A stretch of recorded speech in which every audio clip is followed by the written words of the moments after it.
For 12 long years, she lived in the shadows of her suffering. The bleeding never stopped. Day after day, year after year, her body was drained, her spirit weighed down. She had spent everything she had on doctors and remedies, hoping for relief, but nothing worked. Instead of getting better, she grew worse.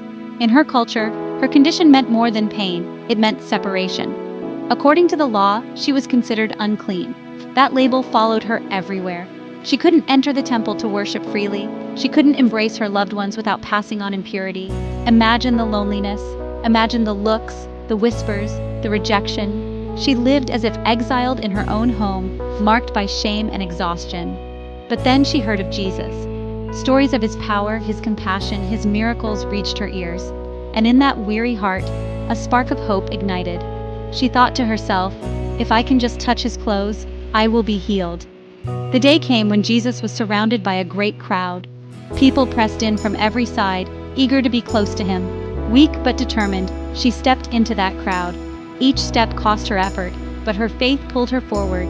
She reached out, stretching through the mass of people, and with trembling fingers brushed the edge of his cloak. And in that instant, everything changed. The bleeding stopped. Her body knew it. She felt strength rush back into her. What 12 years of doctors could not do, one touch of Jesus accomplished in a moment. But Jesus didn't let the moment stay hidden. He stopped. He turned in the crowd and asked, "Who touched my clothes?" The disciples were confused. So many people were pressing around him.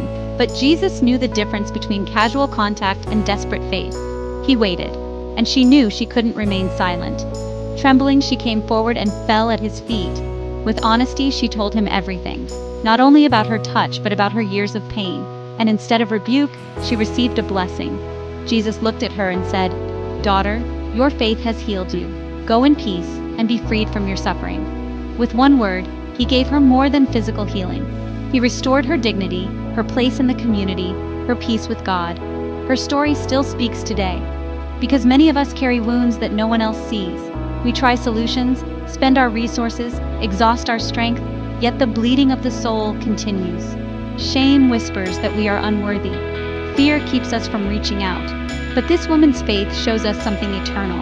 It isn't about the strength of our grip, but the one we reach for. Jesus honors the heart that pushes through doubt, fear, or pride just to touch him. So here's the question for us today. What is the crowd standing between you and Jesus? And are you willing to push through, to stretch out your hand in faith, and let him heal what no one else can?